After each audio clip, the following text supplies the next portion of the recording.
ಜರಾಸಂಧನನ್ನ ಕೊಂದು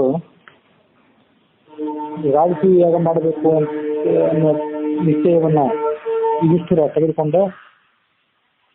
ಆ ಬಳಿಕ ಜರಾಸಂಧನನ್ನ ಕೊಲ್ಲುವ ಉದ್ದೇಶಕ್ಕಾಗಿ ಕೃಷ್ಣ, ಭೀಮ ಮತ್ತು ಅರ್ಜುನರು ಮಗಧದ ರಾಜಧಾನಿಗೆ ಬಂದರು ಅನ್ನೋ ಕಥೆ ನಿನ್ನೆ ನೋಡಿದ್ವಿ. ಆ ಜರಾಸಂಧನನ್ನ ಅವರು ಉದ್ದೇಶಿಸಿ ಹೇಳಿದ್ರು, ಮಧ್ಯಾಹ್ನ ಕಾಲ ಆತ ಅತಿಥಿ ಅಭ್ಯಾಗತರಿಗೆ ಸತ್ಕಾರ ಮಾಡುವಂತ ಸಂದರ್ಭವನ್ನ ಆಯ್ಕೆ ಮಾಡಿಕೊಂಡು ಅದೇ ಸಂದರ್ಭಕ್ಕೆ ಅವರು ಆತನನ್ನು ಭೇಟಿ ಮಾಡಿದ್ರು ಅಂತ ನೋಡಿದ್ವಿ. ಹಿಂದೆ ಹರಿಶ್ಚಂದ್ರ, ಶಿಬಿ ಮೊದಲಾದಂತಹ ದೊಡ್ಡ ದೊಡ್ಡ ಚಕ್ರವರ್ತಿಗಳು ತಮ್ಮ ಆತಿಥ್ಯದ ಕಾರಣಕ್ಕಾಗಿಯೇ ಜಗದ್ವಿಖ್ಯಾತಿಯನ್ನು ಹೊಂದಿದ್ರು. ಹಾಗೆ ನೀನು ಕೂಡ ನಮಗೆ ಯುದ್ಧ ಭಿಕ್ಷೆಯನ್ನ ಕೊಡಬೇಕು ಎಂಬುದಾಗಿ ಅವರು ಆತನನ್ನ ಕೇಳ್ಕೊಂಡ್ರು ಅನ್ನೋ ಕಥೆ ನೋಡಿದ್ವಿ. ಹರಿಶ್ಚಂದ್ರನ ಕಥೆಯನ್ನು ಹೇಳುವಂದು ಉಳಿದಿತ್ತು. ದೇವತೆಗಳ ಸಭೆಯಲ್ಲೊಮ್ಮೆ ಹರಿಶ್ಚಂದ್ರನ ಗುರುವಾದಂತಹ ವಸಿಷ್ಠ ಮತ್ತು ವಿಶ್ವಾಮಿತ್ರರಿಬ್ಬರು ಪ್ರವೇಶಿಸಿದರು. ಆ ವಸಿಷ್ಠರಿಗೆ ಅಲ್ಲಿ ಸ್ವಲ್ಪ ವಿಶೇಷ ಗೌರವ ಸಿಕ್ತು. ಯಾಕೆ ವಸಿಷ್ಠರಿಗೆ ವಿಶೇಷ ಗೌರವ ಅಂತ ವಿಶ್ವಾಮಿತ್ರರು ಪ್ರಶ್ನೆ ಮಾಡಿದರು. ರಾಜಸೂಯ ಯಾಗ ಮಾಡಿದಂತಹ ಸತ್ಯಸಂಧನಾದಂತಹ ಹರಿಶ್ಚಂದ್ರನ ಗುರುಗಳಿವರು, ಆದ್ದರಿಂದ ಅವರಿಗೆ ವಿಶೇಷ ಮರ್ಯಾದೆ ಅನ್ನೋ ಉತ್ತರ ಅಲ್ಲಿ ಬಂತು. ಆ ಹರಿಶ್ಚಂದ್ರನ ಸತ್ಯಸಂಧತೆಯನ್ನು ನಾನೂ ಕೂಡ ಒಮ್ಮೆ ಪರೀಕ್ಷೆ ಮಾಡೇ ಬಿಡ್ತೇನೆ ಅಂತ ವಿಶ್ವಾಮಿತ್ರರು ಪ್ರವೃತ್ತಿ ಮಾಡಿದರು. ಒಬ್ಬ ರಾಕ್ಷಸನನ್ನ ಹದ್ದಿನ ರೂಪದಲ್ಲಿ ಕಳಿಸಿದರು ಆ ಹರಿಶ್ಚಂದ್ರನ ಉದ್ಯಾನವನಕ್ಕೆ. ಆ ಉದ್ಯಾನವನ್ನ ಆತ ಹಾಳುಗೆಡವಿದ. ಹರಿಶ್ಚಂದ್ರನ ಸೈನಿಕರಿಗೆ ಆ ಹದ್ದು ಬಸ್ಸಿನಲ್ಲಿಡೋದು ಆಗಲಿಲ್ಲ. ಆಗ ಈ ಹರಿಶ್ಚಂದ್ರ ಸ್ವತಃ ಅಶ್ವಾರೂಢನಾಗಿ ಆ ಹದ್ದನ್ನು ಬೆನ್ನಟ್ಟಿ ಹೋದ. ಅದು ಒಂದು ಗಹನವಾದಂತಹ ಅರಣ್ಯಕ್ಕೆ ಪ್ರವೇಶ ಮಾಡಿತು. ಅಲ್ಲಿ ಈತ ದಾರಿ ತಪ್ಪಿದ. ಇತ್ಯಾದಿ ಕಥೆ ದೇವಿ ಭಾಗವತದಲ್ಲಿ ಬರುವಂತ ಕಥೆ ಇದೆ. ಅಲ್ಲಿ ದಾರಿ ತಪ್ಪಿದ. ಈ ವಿಶ್ವಾಮಿತ್ರನೇ ಒಬ್ಬ ವೃದ್ಧ ಬ್ರಾಹ್ಮಣನ ರೂಪದಿಂದ ಅವನಿಗೆ ಅಲ್ಲಿ ಭೇಟಿಯಾದ.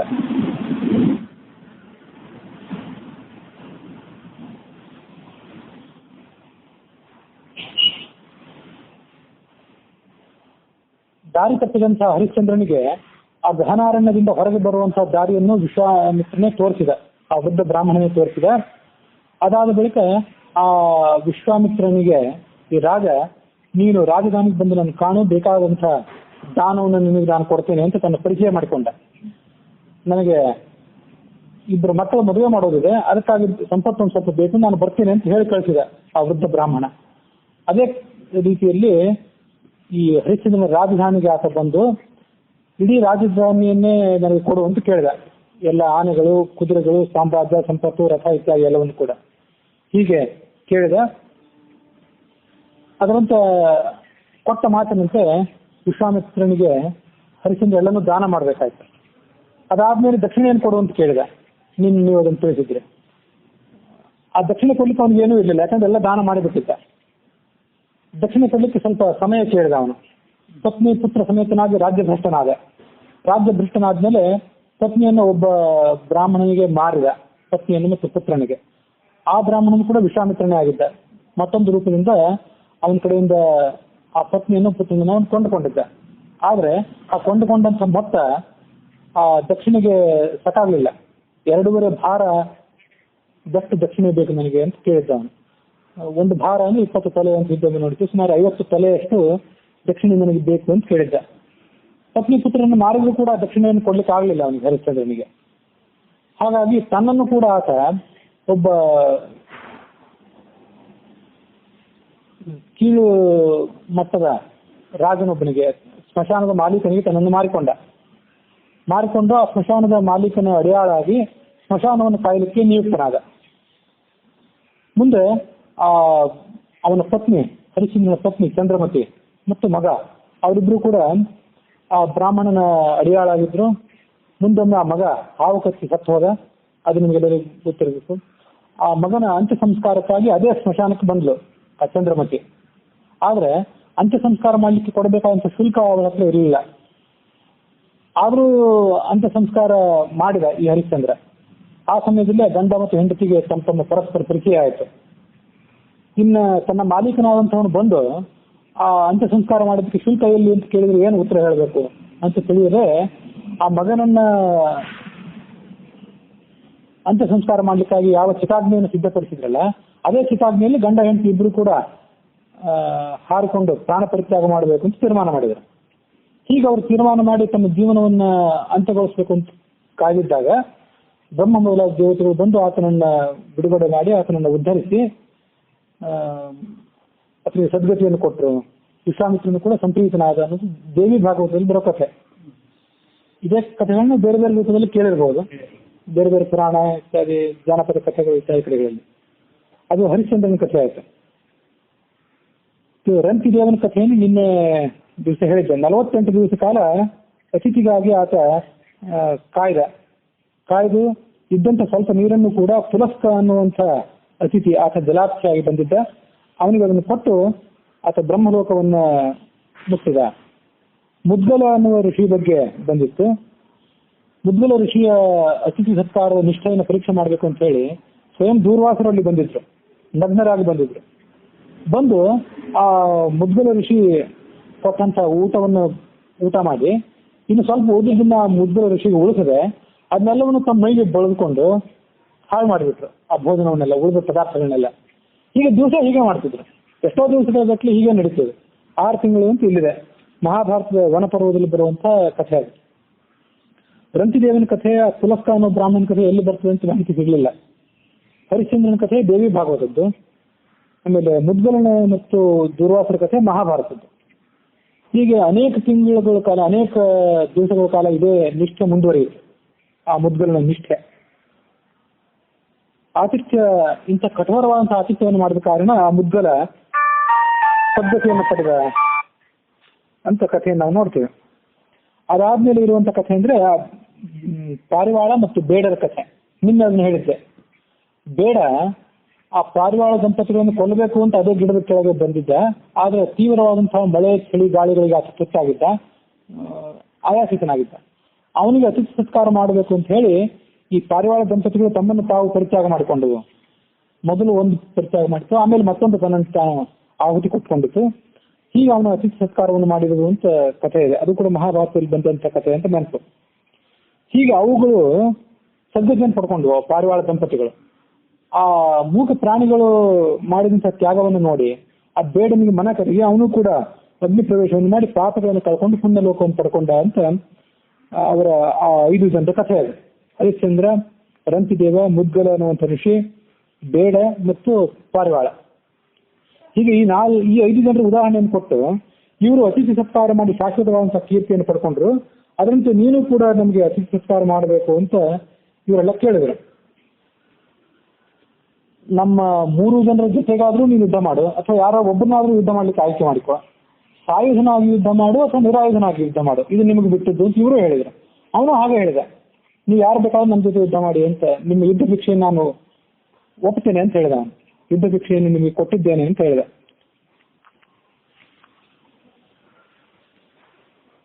ಕೊನೆಗೊಮ್ಮೆ ಕೃಷ್ಣನನ್ನ ಮತ್ತು ಅರ್ಜುನನನ್ನ ಅವನು ತಿರಸ್ಕಾರ ಮಾಡಿದ. ಕೃಷ್ಣ ಈತ ಯುದ್ಧದಲ್ಲಿ ನನಗೆ ಹೆದರಿ ಓಡಿದವನು, ಇಂಥವನ ಜೊತೆ ಯುದ್ಧ ಮಾಡೋದು ನನಗೆ ಅವಮಾನಕರ ಅಂತ ಹೇಳಿ ಭಾವಿಸಿ ಕೃಷ್ಣನನ್ನು ಪರಿತ್ಯಾಗ ಮಾಡಿದ. ಅರ್ಜುನನನ್ನು ಕೂಡ ಆತ ತಿರಸ್ಕಾರ ಮಾಡಿದ ಅನ್ನುವಂಥ ಮಾಹಿತಿ ತಾತ್ಪರ್ಯದಲ್ಲಿ ನಾವು ನೋಡ್ತೀವಿ.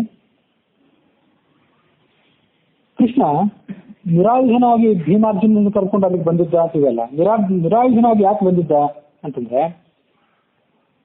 ಭೀಮನ ಮೂಲಕವಾಗಿ ಜರಾಸಂಧ ತನ್ನ ಶತ್ರುವಾದ ಜರಾಸಂಧರನ್ನು ಕೊಲ್ಲಿಸಿ ಭೀಮನಿಗೆ ಯಶಸ್ಸನ್ನ, ಕೀರ್ತಿಯನ್ನು ಕೊಡ್ಲಿಕ್ಕಾಗಿ ಮತ್ತು ಭೀಮನ ಜ್ಞಾನ ಭಕ್ತಿ ವೈರಾಗ್ಯಾದಿಗಳನ್ನು ಹೆಚ್ಚಿಸಲಿಕ್ಕಾಗಿ ಕೃಷ್ಣ ಹೀಗೊಂದು ಆಲೋಚನೆಯನ್ನು ಮಾಡಿದ್ದ. ಮತ್ತು ಶತ್ರುವನ್ನ ತೃಣೀಕರಿಸಲಿಕ್ಕಾಗಿ, ತೃಣಮಾತ್ರದವನು ಶತ್ರುನಾಗಿ, ಅದೇನು ದೊಡ್ಡ ವಿಷಯ ಅಲ್ಲ ಜರಾಸಂಧ ಅನ್ನೋದನ್ನು ತೋರಿಸಲಿಕ್ಕಾಗಿ ನಿರಾಯುಧನಾಗಿ ಭೀಮಾರ್ಜುನರನ್ನು ಕರ್ಕೊಂಡು ಅಲ್ಲಿಗೆ ಬಂದಿದ್ದ. ಕ್ಷತ್ರಿಯ ವೇಷದಲ್ಲಿ ಯಾಕೆ ಬರಲಿಲ್ಲ, ಬ್ರಾಹ್ಮಣ ವೇಷದಲ್ಲಿ ಯಾಕೆ ಬಂದ ಅಂದ್ರೆ, ಕ್ಷತ್ರಿಯ ವೇಷದಲ್ಲಿ ಬಂದ್ರೆ ನಿರಾಯುಧರಾಗಿ ಬರೋದು ಕ್ಷತ್ರಿಯರಿಗೆ ಉಚಿತ ಅಲ್ಲ.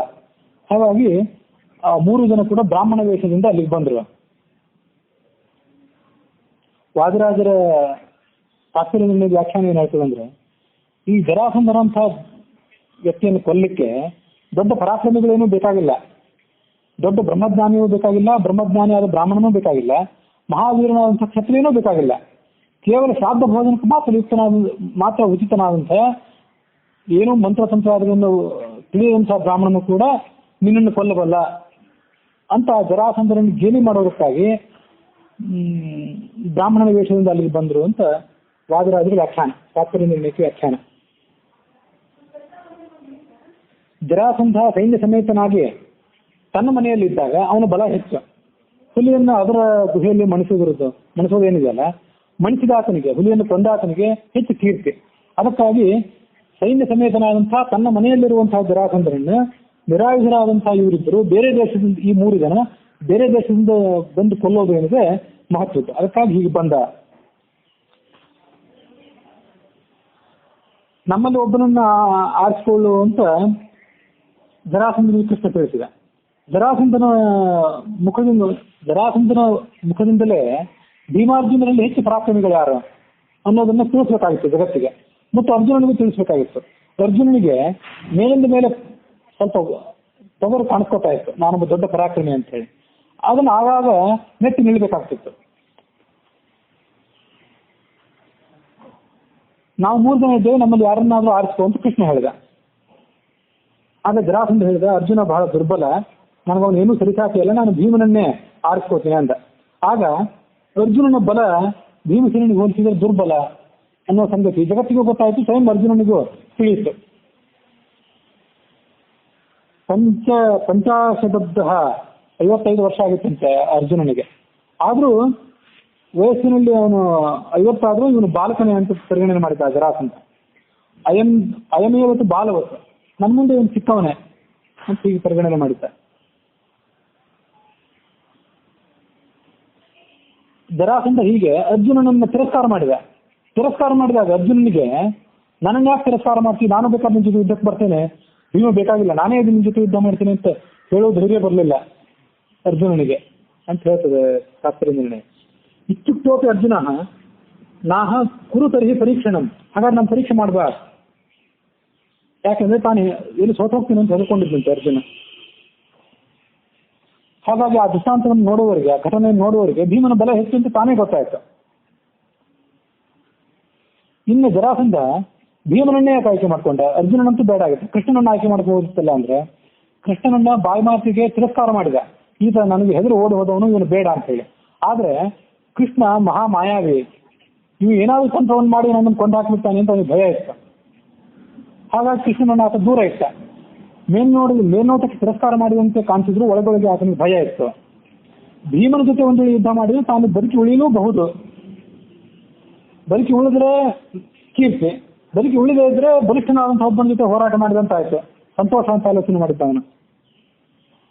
ಕೃಷ್ಣನ ಜೊತೆ ಯುದ್ಧ ಮಾಡಿದ್ರೆ ಕೃಷ್ಣ ಏನಾದ್ರು ತಂತ್ರ ಮಾಡಿದ್ರೆ ನಮ್ಗೆ ಕೊಂದು ಬಿಡ್ತಾನೆ ಅಂತ ಅವನಿಗೆ ನಿಶ್ಚಿತವಿತ್ತು. ಹಾಗಾಗಿ ಕೃಷ್ಣನನ್ನು ಯುದ್ಧಕ್ಕೆ ಆತ ಕರೀಲಿಲ್ಲ. ನಾನು ಬದುಕಿ ಉಳಿಲಿ ಅಥವಾ ಸಾಯಿದೆ, ನಾನು ಕೀರ್ತಿಗೇನು ಕುಂದಿಲ್ಲ ಅಂತ ಆಲೋಚನೆ ಮಾಡಿದ ಜರಾಸಂಧ.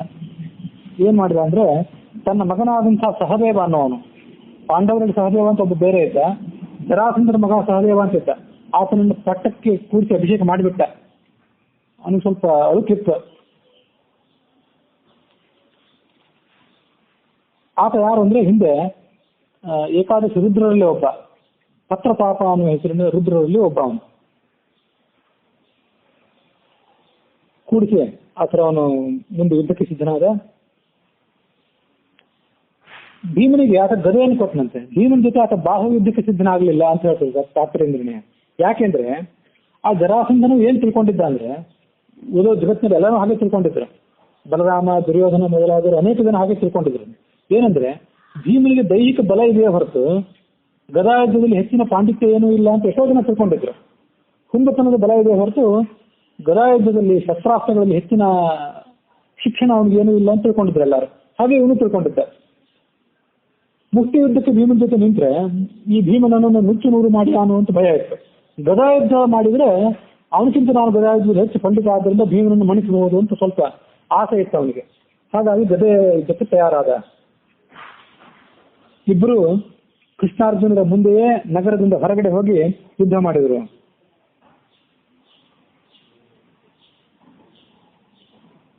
ಮಹಾಭಾರತದಲ್ಲಿ ಬರುವಂತೆ ಗದಾಯುದ್ಧದ ವರ್ಣನೆ ಇಲ್ಲ, ಬರೀ ಮುಷ್ಟಿ ಯುದ್ಧದ ವರ್ಣನೆ ಅಷ್ಟೇ ಇದೆ.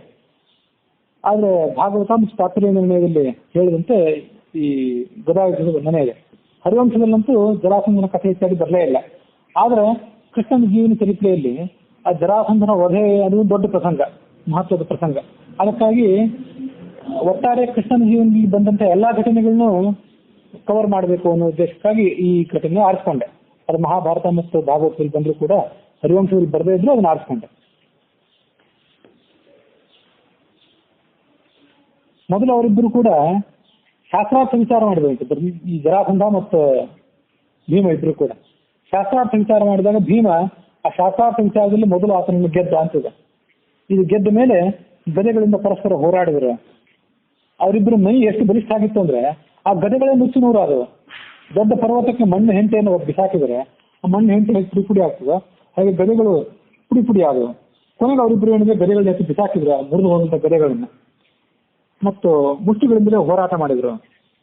ಭೂಮಿ ನಡುಗಿತ್ತು, ಬೆಟ್ಟಗಳು ಪುಡಿಯಾದವು, ದೊಡ್ಡ ದೊಡ್ಡ ಪರ್ವತಗಳು ನಡುಗಿದವು, ಸಮುದ್ರಗಳು ಸಕ್ಷಬ್ಧವಾದವು. ದೇವತೆಗಳು ಆಕಾಶದಲ್ಲಿ ನೆರೆದ್ರು ಇದನ್ನು ನೋಡಬೇಕು ಅಂತೇಳಿ.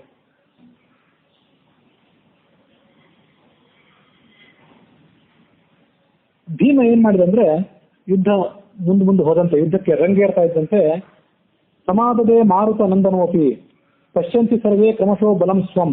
ಭೀಮ ತನ್ನ ಬಲವನ್ನ ಆದಾನದಿಂದ ವ್ಯಕ್ತ ಮಾಡಿಕೊಂಡ ಅಂತಿದೆ. ಆದಾನದಿಂದ ವ್ಯಕ್ತ ಮಾಡ್ಕೊಳ್ಳೋದು ಅಂದ್ರೆ ಏನಂದ್ರೆ ಹಿಂದೊಂದು ಸರಿ ಹೇಳಿದ್ದೆ, ಕೃಷ್ಣನ ಮೂಲ ರೂಪಕ್ಕೂ ಮತ್ತು ಅವತಾರ ರೂಪಕ್ಕೂ ಯಾವಾಗಲೂ ಒಂದೇ ರೀತಿಯಾದಂತಹ ಬಲ, ಅಲ್ಲಿ ವ್ಯತ್ಯಾಸ ಅನ್ನೋದು ಇಲ್ಲೇ ಇಲ್ಲ. ಈಗ ಸ್ವಲ್ಪ ಬಲ ಕಡಿಮೆ ಇದೆ, ಮುಂದೆ ವ್ಯಕ್ತ ಆಗ್ತದೆ ಅಂತ ಹೀಗೇನಿಲ್ಲ ಕೃಷ್ಣನಿಗೆ. ಉಳಿದ ದೇವತೆಗಳಿಗೆ ಏನಂದ್ರೆ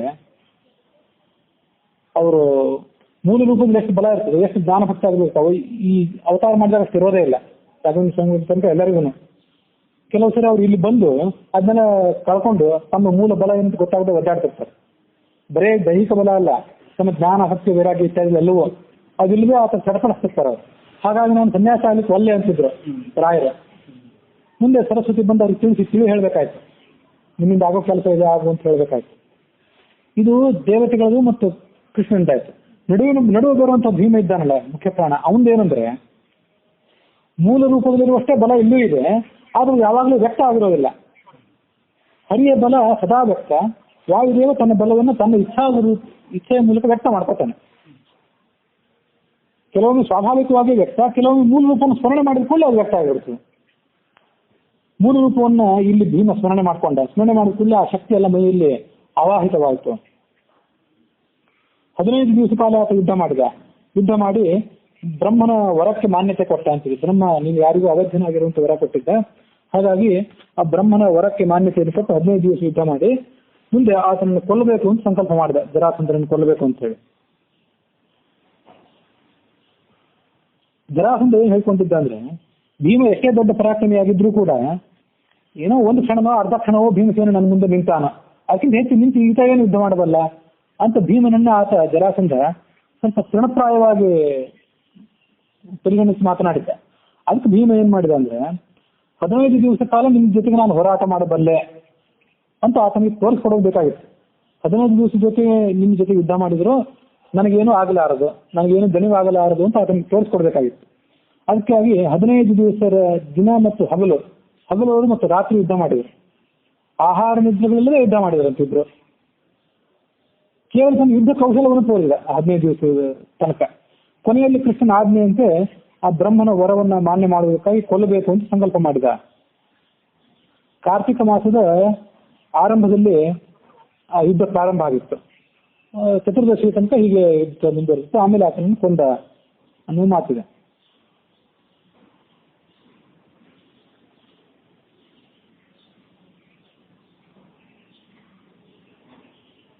ಭಾಗವತದಲ್ಲಿ ಮತ್ತು ಈ ತಾತ್ಪರ್ಯದಲ್ಲಿ ಸ್ವಲ್ಪ ವ್ಯತಿರಿಕ್ತವಾದ ಮಾಹಿತಿ ಇದೆ, ಅದನ್ನು ಸ್ವಲ್ಪ ನಾವು ನೋಡಬೇಕು. ಆ ಜರಾಸಂಧ ಮತ್ತು ಭೀಮ ಇವರಿಬ್ರು ಕೂಡ ಗದಾ ಯುದ್ಧವನ್ನು ಮಾಡುವಾಗ, ಗದೆಗಳನ್ನು ಪರಸ್ಪರವಾಗಿ ಅಪ್ಪಳಿಸಿದಾಗ ಅವರ ಮಧ್ಯದಲ್ಲಿ ಸಿಕ್ಕಂತ ಗಿಡ ಮರ ಇತ್ಯಾದಿ ಏನ್ ಸಿಕ್ಕಿತ್ತು ಅವರು ಆ ಕಡೆ ಈ ಕಡೆ ಸಂಚಾರ ಮಾಡುವಾಗ ಅವೆಲ್ಲ ನುಚ್ಚು ನೂರಾದವು, ಗದೆಗಳು ಪುಡಿ ಪುಡಿ ಆದವು. ಕೊನೆಗೆ ಮುಷ್ಟಿಯಿಂದಲೇ ಯುದ್ಧ ಮಾಡಿದ್ರು. ದ್ವಂದ್ವ ಯುದ್ಧದಲ್ಲಿ ಅವರಿಗೆ ಉತ್ಸಾಹ ಮತ್ತು ಬಲಗಳು ಸಮಾನವಾಗಿದ್ದವು. ಯುದ್ಧವೂ ಸಮಾನವಾಯಿತು. ಯಾರೂ ಗೆಲ್ಲೂ ಇಲ್ಲ, ಯಾರೂ ಸೋಲ್ಲೂ ಇಲ್ಲ. ತಾತ್ಪರ್ಯ ನಿರ್ಣಯಕ ಮತ್ತು ಭಾಗವತಕ್ಕೆ ವ್ಯತ್ಯಾಸ ಏನಂದ್ರೆ, ಭಾಗವತ ಹೇಳುವಂತೆ ಹಗಲು ಮಾತ್ರ ಅವರು ಯುದ್ಧ ಮಾಡ್ತಿದ್ರು, ರಾತ್ರಿ ಹೊತ್ತು ಸುಮ್ಮನೆ ಕೂರ್ತಿದ್ರು, ಪರಸ್ಪರ ಸ್ನೇಹ ಸೌಹಾರ್ದದಿಂದ ಮಾತು ಆಡ್ತಿದ್ರು. ಬೆಳಗ್ಗೆ ಹೊತ್ತು ಮತ್ತೆ ಯುದ್ಧ, ಎಲ್ಲ ಕೆಲಸ ಮುಗಿದ ಮೇಲೆ 27 ದಿವಸ ಯುದ್ಧ ಅದು ಆಯಿತು ಅಂತಿದೆ ಭಾಗವತದಲ್ಲಿ. ನಿರ್ಣಯ ಹೇಳುವಂತೆ ಕೇವಲ 15 ದಿವಸ. 28ನೇ ದಿವಸ ಕೃಷ್ಣನಿಗೆ ಭೀಮ ಹೇಳಿದಂತೆ, ನಶಕ್ತೋಹಂ ಜರಾಸಂಧಂ ನಿರ್ಜೇತುಂ ಯುಧಿ ಮಾಧವ. ಈ ಜರಾಸಂಧನನ್ನು ಯುದ್ಧದಲ್ಲಿ ಗೆಲ್ಲೋದು ನಮಗೆ ಸಾಧ್ಯ ಇಲ್ಲ ಅಂತ ಕೃಷ್ಣನಿಗೆ ಭೀಮ ಹೇಳಿದ ಅಂತ ಭಾಗವತ ಶ್ಲೋಕ ಇದೆ. ಈ ಶ್ಲೋಕ ಇದು ಪ್ರಕ್ಷಿಪ್ತ ಶ್ಲೋಕ ಅಂತ ಹೇಳ್ತಾರೆ ತಾತ್ಪರ್ಯ ವ್ಯಾಖ್ಯಾನಕಾರರು. ಈ ಮಾತನ್ನು ಒಪ್ಪಲಾಗದು. ಭೀಮನ ಶಕ್ತಿ, ಆತನ ಬಲ ಇತ್ಯಾದಿ ಪರಿಗಣನೆ ಮಾಡಿದರೆ ಈ ಮಾತು ಪ್ರಕ್ಷಿಪ್ತವಾದ ಮಾತು. ಪ್ರಕ್ಷಿಪ್ತ ಅಂದ್ರೆ ಮೂಲ ವ್ಯಾಸರು ಅದನ್ನು ರಚನೆ ಮಾಡಿದ್ದಲ್ಲ, ಬೇರೆ ಯಾರೋ ಕೆಲವು ತಂದು ಸೇರಿಸಿರ್ತೀವಿ ಅಂತ ಹೇಳ್ತಾರೆ. ಭಗವಂತ ಕೃಷ್ಣನಿಗೆ ಜರಾಸಂಧರ ಹುಟ್ಟಿನ ಮತ್ತು ಮರಣದ ರಹಸ್ಯ ತಿಳಿದಿತ್ತು. ಜರಾ ಎಂಬ ರಾಕ್ಷಸಿ 2 ಹೋಳಗಳಾಗಿ ಬಿದ್ದಂತ 2 ಶರೀರದ ಭಾಗಗಳನ್ನ ತಂದು ಜೋಡಿಸಿದ್ಲು ಅಂತ ಕಥೆ ಇಂತೊಮ್ಮೆ ಹೇಳಿದ್ದೆ. ಕೃಷ್ಣ ಆ ಜರಾಸಂಧನ ವಧದ ಆಲೋಚನೆ ಮಾಡಿ ಭೀಮಸೇನಿಗೆ ಸನ್ನೆಯ ಮೂಲಕ ತೋರಿಸಿದ. ಒಂದು ವೃಕ್ಷವನ್ನು ವೃಕ್ಷವನ್ನು ನಡುವೆ ಹೇಗೆ ಸೀಳ್ತಾರಲ್ಲ, ಹಾಗೆ ಜರಾಸಂಧನನ್ನು ಸೀಳುವಂತ ಭೀಮನಿಗೆ ಕೃಷ್ಣ ಸನ್ನೆಯ ಮೂಲಕ ತೋರಿಸಿದ. ಆ ಸಂಕೇತದ ಅರ್ಥವನ್ನು ತಿಳ್ಕೊಂಡು ತನ್ನ ಒಂದು ಕಾಲಿನಿಂದ ಜರಾಸಂಧನ ಒಂದು ಕಾಲನ್ನು ಮೆಟ್ಟಿ ಮತ್ತೊಂದು ಕಾಲನ್ನು ಹಿಡಿದು ಎಳೆದ ಅವನ ನಡುಭಾಗದಲ್ಲಿ. ಮತ್ತೊಂದು ಕಾಲನ್ನು ತೋಳುಗಳಿಂದ ಬಲವಾಗಿ ಹಿಡಿದು ಒಂದು ದೊಡ್ಡ ಆನೆ ಗಿಡದ ರೆಂಬೆಯನ್ನು ಹಿಡಿದು ಕಿತ್ತು ಎಳೆಯುವಂತೆ ಎಳೆದ.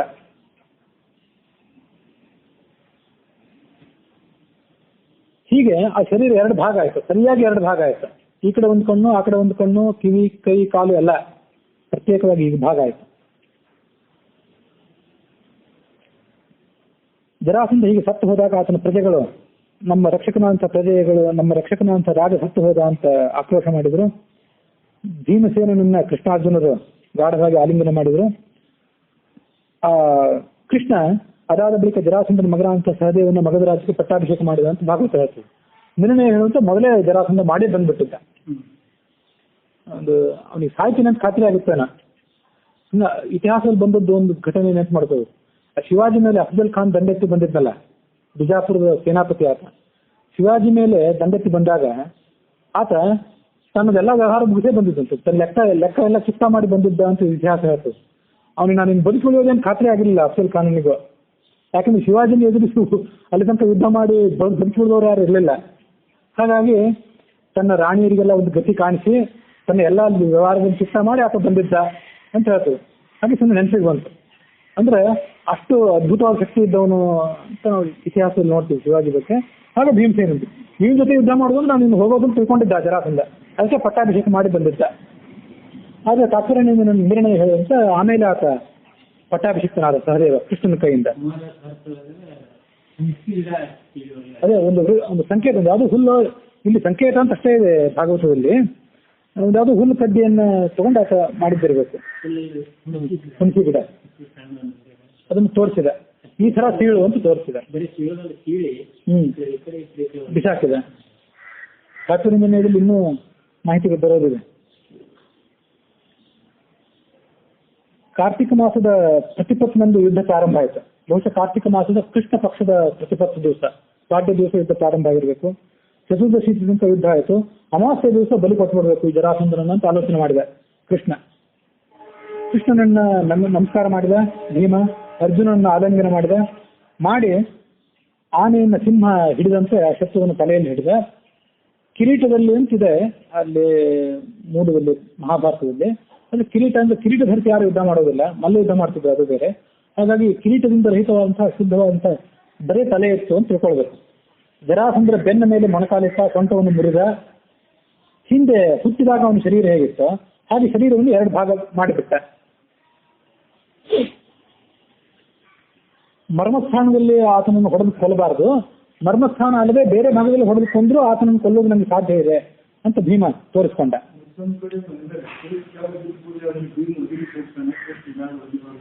ಅದು ದುರ್ಯೋಧನಂದು. ದುರ್ಯೋಧನ ನೆನಪು. ದುರ್ಯೋಧನ ಹೊಡೆದು ಕೊಲ್ತಾನಲ್ಲ, ಆ ದುರ್ಯೋಧನ ತಲೆಯನ್ನು ಮೆಟ್ಲಿಕ್ಕೆ ಹೋಗ್ತಾನೆ ಭೀಮ. ಅವ್ನಿಗೆ ಅವಮಾನ ಮಾಡಬೇಡ ಅಂತ ಹೇಳಿ ಧರ್ಮರಾಜ ಅವನನ್ನು ತಡಿತಾನೆ. ಏನಿದ್ರು ಪಟ್ಟಾಭಿಷಿಕ್ತನ ಅಂತ ಯುವರಾಜ ಅವನಿಗೆ ಅವಮಾನ ಮಾಡಬೇಡ ಅಂತ ಹೇಳ್ತಾನೆ. ಮಹಾಭಾರತ ಮತ್ತು ಭಾಗವತದಲ್ಲಿ ಏನಿದೆ ಅಂದ್ರೆ, ಭೀಮಸೇನಿಗೆ ಜರಾಸಂಧನ ಮರ್ಮಸ್ಥಾನ ತಿಳಿದಿರಲಿಲ್ಲ.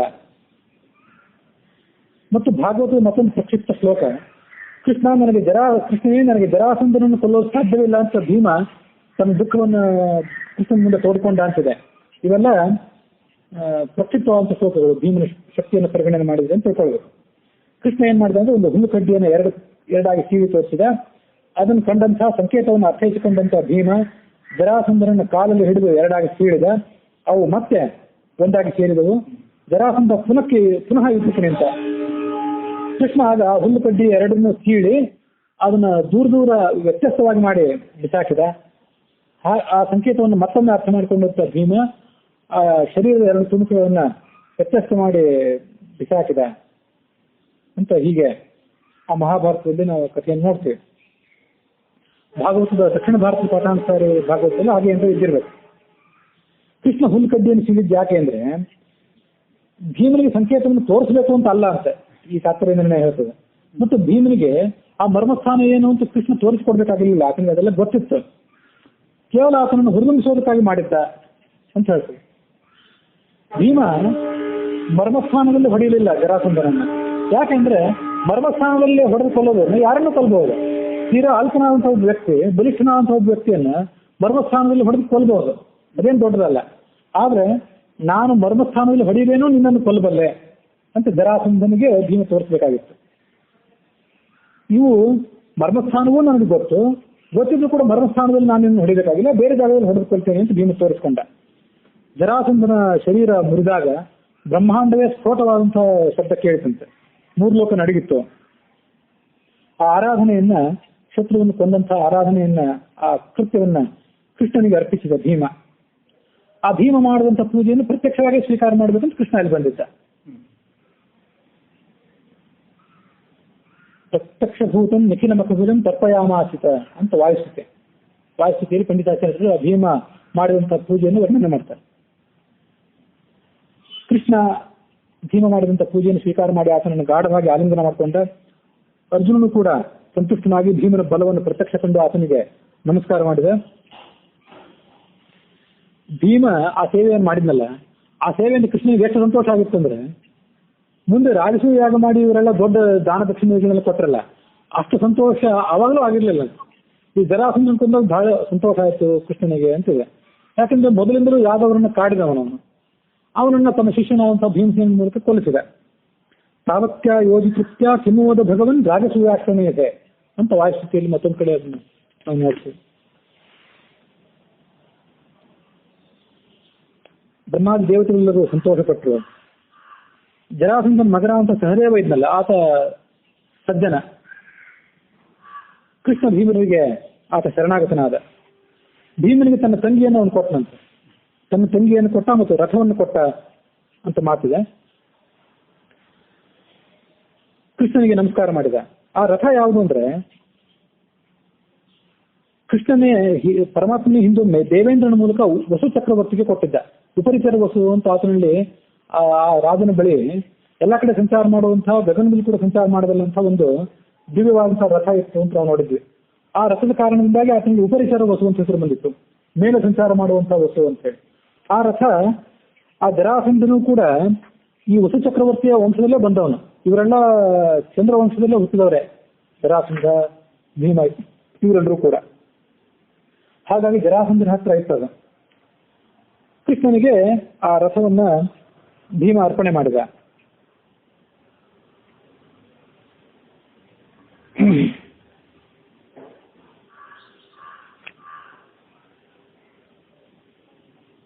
ಕೃಷ್ಣ ಆಮೇಲೆ ಗರುಡನನ್ನು ಸ್ಮರಣೆ ಮಾಡ್ಕೊಂಡ. ಆ ಗರುಡನ ಮೇಲೆ ಕೃಷ್ಣ ಕುಳಿತುಕೊಂಡ. ಆ ಗರುಡ ಮೇಲೆ ಕುತ್ಕೊಂಡಂತ ನಾನು ತಪ್ಪಾಗಿ ಹೇಳಿದೆ.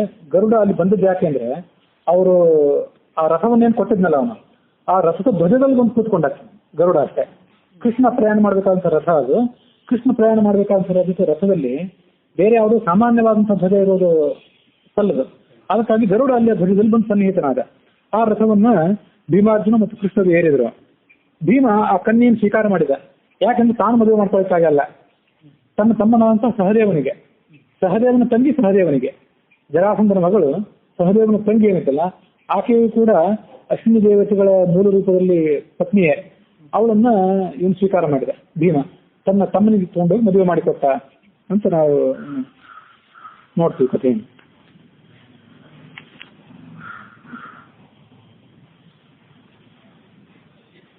ಮುಂದೆ ಅವರೆಲ್ಲರೂ ಕೂಡ ಇಂದ್ರಪ್ರಸ್ಥಕ್ಕೆ ತಲುಪಿದ್ರು.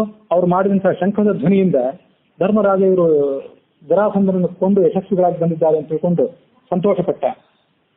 ಭಾಗವತದಲ್ಲಿ ದಶಮಸ್ಕಂಧದಲ್ಲಿ 73ನೇ ಅಧ್ಯಾಯದಲ್ಲಿ ಆ ರಾಜರು ಬಂಧ ಮುಕ್ತರಾದ್ಮೇಲೆ ಕೃಷ್ಣನಿಗೆ ನಮಸ್ಕಾರ ಮಾಡಿದ ಕಥೆ ಏನಿದೆ ಅದನ್ನು ನಾನು ನೋಡಬೇಕು. ಜರಾಸಂಧ ಅನಾಯಾಸವಾಗಿ 20,800 ರಾಜರನ್ನ ಬಂಧಿಸಿಟ್ಟಿದ್ದ. ಪರ್ವತದ ಮಧ್ಯೆ ಕಟ್ಟಿರುವಂತಹ ಒಂದು ದುರ್ಗಮವಾದಂತಹ ಸೆರೆಮನೆಯಲ್ಲಿ ಇಟ್ಟಿದ್ದ. ಕೃಷ್ಣ ಅವರನ್ನೆಲ್ಲರನ್ನು ಮುಕ್ತಗೊಳಿಸಿದ. ಅವರು ಆ ಸೆರೆಮನೆಯಿಂದ ಹೊರಗೆ ಬಂದರು. ಅವರ ವಸ್ತ್ರಗಳು ಮತ್ತು ಶರೀರಗಳು ಅತ್ಯಂತ ಮಲಿನ ಆಗಿದ್ದವು. 20,800 ಅಂತ ಭಾಗವತ ಹೇಳ್ತದೆ. 22,800 ಅಂತ ಹೇಳಿ ಶಾಸ್ತ್ರೀಯ ನಿರ್ಣಯ ಹೇಳಿದೆ. ವಾಸ್ತವಿಕವಾಗಿ ಅವರ ಸಂಖ್ಯೆ 26,500.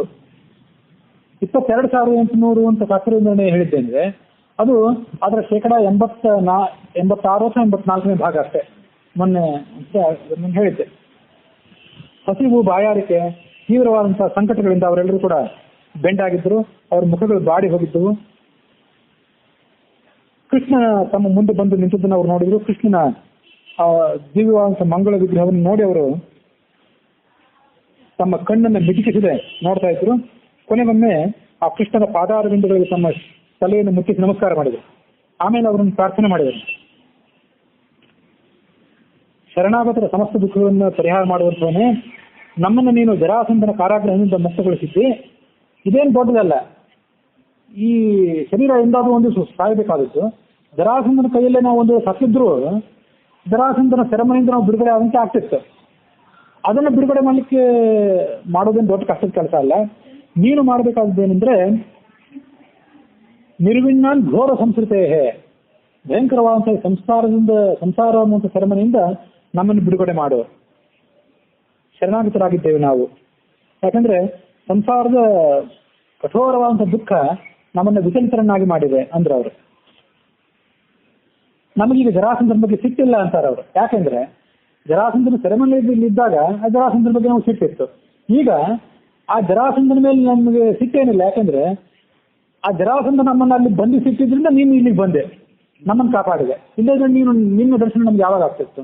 ಹಾಗಾಗಿ ಜರಾಸಂಧನ ವರ್ತನೆಯಲ್ಲಿ ನಮಗೆ ಯಾವುದೇ ದೋಷ ಕಾಣ್ತಾ ಇಲ್ಲ ಅಂತಾರೆ ಅವರು. ರಾಜರು ಅಂದ್ರೆ ಆಡಳಿತಗಾರರು ಯಾವ ತರ ದುರ್ವರ್ತನೆ ಮಾಡ್ತಾರೆ, ಯಾವ ತರ ಭ್ರಾಂತರಾಗ್ತಾರೆ, ಅವರೆಲ್ಲ ತಮ್ಮ ಕಥೆಯನ್ನು ಹೇಳ್ಕೊಂಡ್ರು. ಐಶ್ವರ್ಯದಿಂದ ಮದೋನ್ಮತ್ತರಾದಂತಹ ರಾಜರು ಭಗವಂತನ ಚರಣ ಕಮಲಗಳನ್ನ ಆರಾಧನೆ ಮಾಡಿ ಶಾಶ್ವತವಾದಂತಹ ಗತಿಯನ್ನು ಪಡ್ಕೊಳ್ಬೇಕು ಅಂತ ಆಲೋಚನೆ ಮಾಡೋದೇ ಇಲ್ಲ. ಅನಿತ್ಯವಾದಂತಹ ಸಂಪತ್ತನ್ನ ಅವರು ಶಾಶ್ವತ ಅಂತ ತಿಳ್ಕೊಂಡು ಅಲ್ಲೇ ಭ್ರಾಂತರಾಗಿರ್ತಾರೆ. ತನ್ಮಾಯ ಮೋಹಿತೋ ಅನಿತ್ಯಾಹ ಮನ್ಯತೆ ಸಂಪದ ಅಚಲಾಹ. ಈ ಸಂಪತ್ತೆಲ್ಲವೂ ಅಚಲ, ಈಗಿರ್ತದೆ ನಾಳೆ ಇಲ್ಲದೆ ಇರುವಂಥದ್ದು ಸಂಪತ್ತು.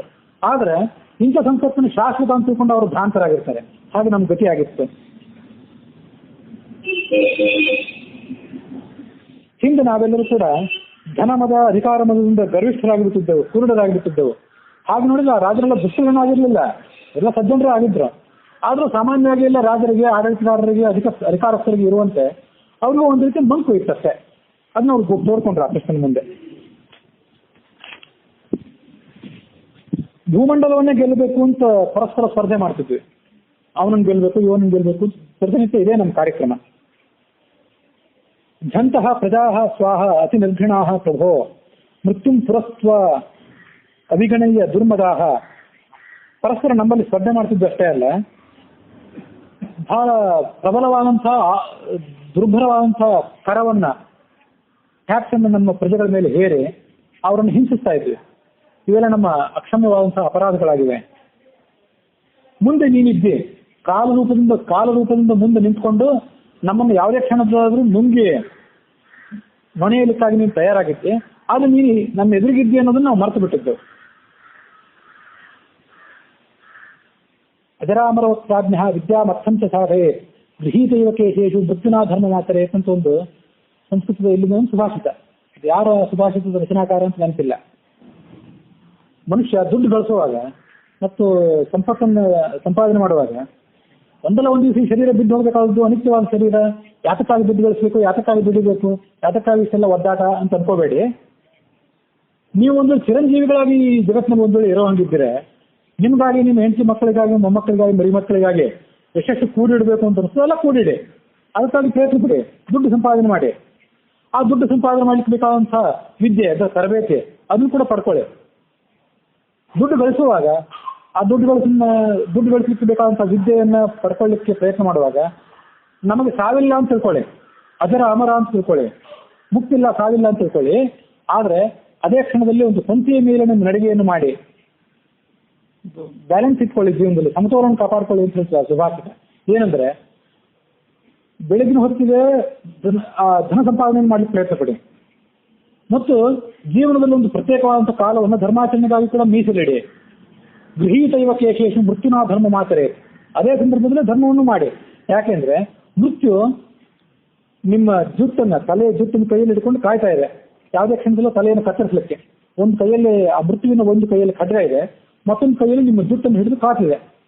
ಯಾವುದೇ ಕ್ಷಣದಲ್ಲೂ ನಿಮ್ಮ ತಲೆಯನ್ನು ಕತ್ತರಿಸಿ ಹಾಕಬಹುದು. ಜೀವನದ ಯಾವುದೇ ತಿರುವಿನಲ್ಲಿ ಮೃತ್ಯು ಹಠಾತ್ ಆಗಿ ಕಾಣಿಸ್ಕೋಬಹುದು ಅನ್ನೋ ಎಚ್ಚರ ಇರಲಿ. ಧರ್ಮಾಚರಣೆಯನ್ನು ಮಾಡಿ. ಧರ್ಮಾಚರಣೆ ಮತ್ತು ಧನ ಸಂಪಾದನೆ ಇವೆರಡನ್ನೂ ಕೂಡ ಸಮತೋಲನವನ್ನು ಇಟ್ಕೊಂಡು ಮಾಡ್ಕೊಳ್ಳಿ. ಅದೊಂದು ಕಲೆ ಅಂತ ಭಾವಿಸಿ ಅದನ್ನು ಮಾಡಿ ಅಂತ ಆ ಸುಭಾಷಿತ ಹೇಳ್ತದೆ. ಅಂದ್ರೆ ಈ ಸುಭಾಷಿತವನ್ನು, ಈ ಶ್ಲೋಕವನ್ನು ನೋಡಿದಾಗ ಅದು ನೆನಪು ಬಂತು. ಮೃತ್ಯುಂ ಪುರಸ್ತ್ವ ಅವಿಗಣಯ್ಯ ದುರ್ಮದಾಹ. ಮೃತ್ಯು ಹಿಂದೆ ಇಲ್ಲ, ಮೇಲೆ ಇಲ್ಲ, ಮುಂದೆ ಇದೆ. ಮೃತ್ಯು ಎದುರುಗಡೆ ಇದ್ರೂ ನಮ್ಗೆ ಕಾಣ್ತಿಲ್ಲ ಅಂತ ರಾಜರು. ಹೀಗೆ ನಾವೆಲ್ಲ ದುರಹಂಕಾರಿಗಳಾಗಿದ್ವಿ. ಆದ್ರೆ ನಿನ್ನ ಲೀಲೆಯಿಂದ ನಮಗೆ ಈ ಸಂಪತ್ತಿನ ಇತಿಮಿತಿ ಏನು ಅನ್ನೋದು ಗೊತ್ತಾಯ್ತು, ಈ ಜೀವನದ ಇತಿಮಿತಿ ಏನು ಅನ್ನೋದು ಗೊತ್ತಾಯ್ತು. ಹೀಗೆ ನಮ್ಮ ಮನಸ್ಸು ಪಕ್ವವಾದ್ಮೇಲೆ, ನಮ್ಮ ಮನಸ್ಸು ಶುದ್ಧವಾದ್ಮೇಲೆ ನಿನ್ನ ದರ್ಶನ ಆಗುವಂತಾಯ್ತು. ಅಥೋನ ರಾಜ್ಯಂ ಮೃಗತೃಷ್ಟಿ ರೂಪಿತಂ ದೇಹೇನ ಶಶ್ವತ್ ಪತಿತಾಹ ರುಜಾಂಭುವ. ಈ ಶರೀರ ಇದು ದಿನೇ ದಿನಕ್ಕೆ ಮುದುಕಾಗುವಂಥದ್ದು ಶರೀರ. ಶರೀರ ಅನ್ನೋ ಶಬ್ದಕ್ಕೆ ಏನರ್ಥ ಅಂದ್ರೆ ಶೀರ್ಯತೆ ಇತಿ ಶರೀರಂ ಅಂತ. ಶೀರ್ಯತೆ ಅಂದ್ರೆ ನಾಶ ಆಗುವಂಥದ್ದು ಅಂತಾನೆ ಅರ್ಥ ಸಂಸ್ಕೃತದ ಕ್ರಿಯಾಪದಗಳ ಪ್ರಕಾರ. ಈ ದಿನೇ ದಿನೇ ಮುದುಕರಾಗೋದಲ್ಲ, ನಾವು ಕ್ಷಣ ಕ್ಷಣಕ್ಕೆ ಮುದುಕರಾಗ್ತೇವೆ. ದೇಹೇನ ಶಶ್ವತ ಪತತ ರುಜಾಂಭುವ. ರೋಗ ರುಜಿನಾದಿಗಳಿಗೆ ಇದು ಜನ್ಮಭೂಮಿ ಆಗುತ್ತೆ ಈ ಶರೀರ. ಬಿಸಿಲು ಕುದುರೆ ಅಂತ ಇದೆ. ಪ್ರಬಲವಾದಂಥ ಬಿಸಿಲಿನಲ್ಲಿ ನಾವು ಸಂಚಾರ ಮಾಡಿದಾಗ ದೂರಿನಲ್ಲಿ ನೀರಿದೆ ಅಂತ ಕಾಣಿಸ್ತದೆ, ಅಲ್ಲಿ ಹೋಗಿ ನೋಡಿದ್ರೆ ನೀರಿರೋದಿಲ್ಲ. ಅದಕ್ಕೆ ಮೃಗತೃಷ್ಣ ಅಂತ ಕರೀತಾರೆ. ಕನ್ನಡದಲ್ಲಿ ಬಿಸಿಲು ಕುದುರೆ, ಸಂಸ್ಕೃತದಲ್ಲಿ ಅದಕ್ಕೆ ಮೃಗತೃಷ್ಣ ಅಂತ ಕರೀತಾರೆ. ಹಾಗೆ ಬಿಸಿಲು ಕುದುರೆ ಅಂತ ಕಾಣುವಂತಹ ಈ ಸಂಸಾರದ ಸುಖ ಏನಿದೆ ನಮ್ಗಿದು ಬೇಡವೇ ಬೇಡ. ಮರಣಾನಂತರದಲ್ಲಿ ಸುಖವನ್ನು ಪಡ್ಕೊಳ್ಳಿಕ್ಕಾಗಿ ದೊಡ್ಡ ದೊಡ್ಡ ಯಜ್ಞ ಮಾಡಿ ಸ್ವರ್ಗಕ್ಕೆ ಹೋಗಿ ಅಂದ್ರೆ ಆ ಸ್ವರ್ಗವೂ ನಮ್ಗೆ ಬೇಡ.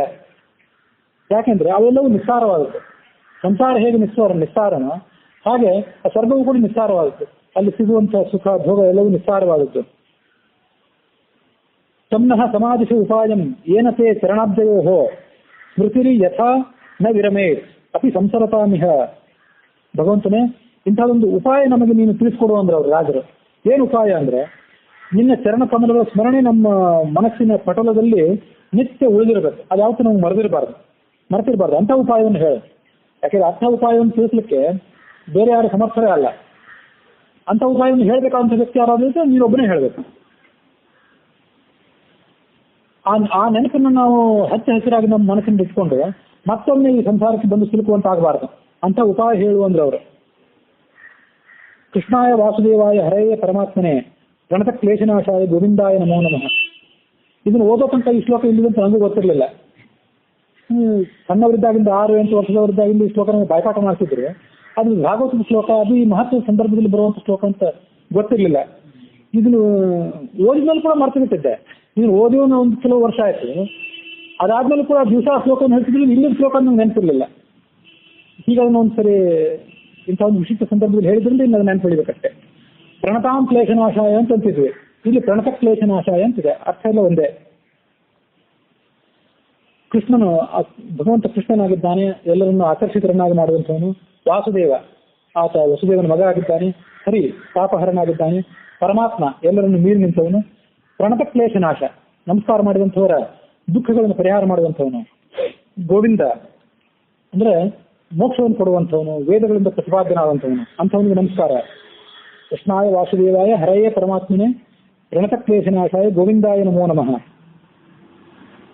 ಹೀಗೆ ಆ ರಾಜರೆಲ್ಲರೂ ಕೂಡ ಅವನನ್ನು ಸ್ತೋತ್ರ ಮಾಡಿದ ಮೇಲೆ ಕೃಷ್ಣ ಅವರಿಗೆಲ್ಲರಿಗೂ ಕೂಡ ಮುಂದೆ ಹೇಳುವಂತೆ ಉತ್ತರವನ್ನು ಹೇಳಿದ. ನಿಮ್ಮ ಅಪೇಕ್ಷೆಯಂತೆ ದೃಢವಾದಂತಹ ಭಕ್ತಿ ನಿಮಗೆ ನನ್ನಲ್ಲಿ ಆಗಲಿ. ನೀವು ಹೇಳಿದೆಲ್ಲವೂ ಸತ್ಯ ಇದೆ, ನೀವೆಲ್ಲರೂ ಸತ್ಯ ಭಾಷೆಗಳಾಗಿದ್ದೀರಿ. ಐಶ್ವರ್ಯದ ಮದದಿಂದ ಮತ್ತು ಅಧಿಕಾರದ ಮದದಿಂದ ದರ್ಪ ಹೆಚ್ಚಾಗಿ ಜನರಿಗೆ ಹುಚ್ಚು ಹಿಡಿತದೆ, ಅದನ್ನು ನಾನು ನೋಡಿದ್ದೇನೆ ಜಗತ್ತಿನಲ್ಲಿ. ಪಶ್ಯ ಉನ್ಮಾದಕಂ ನೃಣಾಂ, ಇದು ಉನ್ಮಾದವನ್ನು ಹಿಡಿಸ್ತದೆ ಜನರಿಗೆ ಅಂತ ಕೃಷ್ಣನು ಹೇಳಿದ. ಅದನ್ನೇ ಹೈಹಯೋ ನಹುಷಃ ವೇನಃ ರಾವಣಃ ನರಕಃ ಅಪರೇ. ಇದರ ಉದಾಹರಣೆ ಹೈಹಯ ಅಂದ್ರೆ ಕಾರ್ತವೀರ್ಯಾರ್ಜುನ. ಆತನು ಕೂಡ ಧಾರ್ಮಿಕನೇ ಆಗಿದ್ರು, ಮುಂದೊಮ್ಮೆ ಮದಾಂಧನಾಗಿ ಜಮದಗ್ನಿ ಋಷಿಯನ್ನ ಹತ್ಯೆ ಮಾಡಿದ. ಮುಂದೆ ಪರಶುರಾಮನ ಕೈಯಿಂದ ಆ ಹೈಹಯ ಕಾರ್ತವೀರ್ಯಾರ್ಜುನ ವಧೆಗೀಡಾಗ, ಅದು ಗೊತ್ತಿದ್ದು ಎಲ್ಲರಿಗೂ.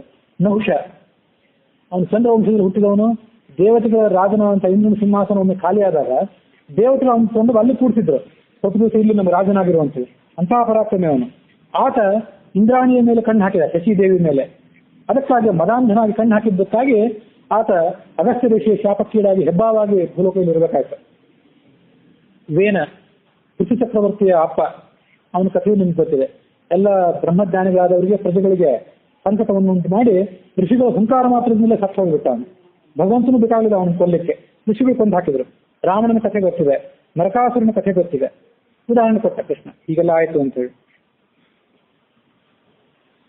ನೀವು ಹಿಂದಿನ ಇತಿಹಾಸವನ್ನೆಲ್ಲವನ್ನೂ ನೆನಪಿಟ್ಕೊಂಡಿರಿ, ಯಾವುದು ಶಾಶ್ವತ ಯಾವುದು ಅಶಾಶ್ವತ ಅಂತ ನೆನಪಿಟ್ಕೊಂಡಿರಿ. ಪ್ರಜೆಗಳ ಪಾಲನೆಯನ್ನು ಮಾಡಿ ಪುತ್ರ ಪೌತ್ರರನ್ನು ಪಡ್ಕೊಳ್ಳಿ, ನಿಮ್ಮ ಸಂಸಾರವನ್ನು ಮುಂದುವರಿಸಿರಿ, ಪರಂಪರೆಯನ್ನು ಮುಂದುವರಿಸಿರಿ. ಸುಖ ದುಃಖ ಎರಡನ್ನೂ ಕೂಡ ನನ್ನ ಪ್ರಸಾದ ಅಂತ ತಿಳ್ಕೊಳ್ಳಿ. ನಮ್ಗೇನಾದ್ರು ಒಳ್ಳೇದಾದ್ರೆ, ದೊಡ್ಡ ಸಂಪತ್ತು ಬಂದ್ರೆ, ಏನೋ ಲಾಟರಿ ಹೊಡೆದ್ರೆ, ಒಳ್ಳೆ ನೌಕರಿ ಸಿಕ್ಕರೆ, ಒಳ್ಳೆ ಹೆಂಡತಿ ಒಳ್ಳೆ ಗಂಡ ಸಿಕ್ಕರೆ ಭಗವಂತನ ಪ್ರಸಾದ ಅಂತೆ. ನಮಗೆ 7 ಶನಿ ದಶಿ ಬಂದು ನಮ್ಮನ್ನು ಕಾಲಿಗೆ ಶುರು ಮಾಡಿದರೆ ಅದನ್ನು ಭಗವಂತನ ಪ್ರಸಾದ ಅಂತ ತಿಳ್ಕೊಳ್ಳೋದಿಲ್ಲ ನಾವು.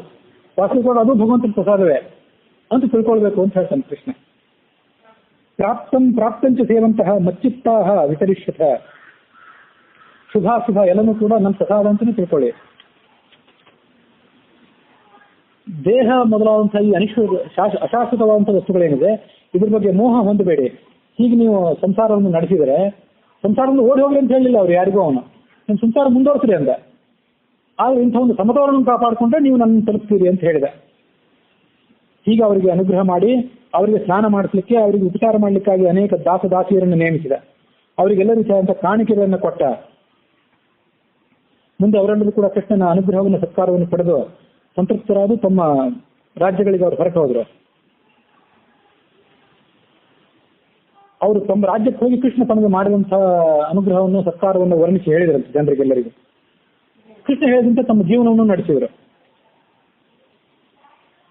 ಮುಂದೆ ಕೃಷ್ಣ ಭೀಮಾರ್ಜುನರ ಜೊತೆಗೂಡಿ ಜರಾಸಂಧನ ಮಗರಾದಂತಹ ಸತ್ಕಾರವನ್ನು, ಸಹದೇವನಿಂದ ಸತ್ಕಾರವನ್ನು ಸ್ವೀಕಾರ ಮಾಡಿ ಇಂದ್ರಪ್ರಸ್ಥಕ್ಕೆ ಪ್ರಯಾಣ ಮಾಡಿದ.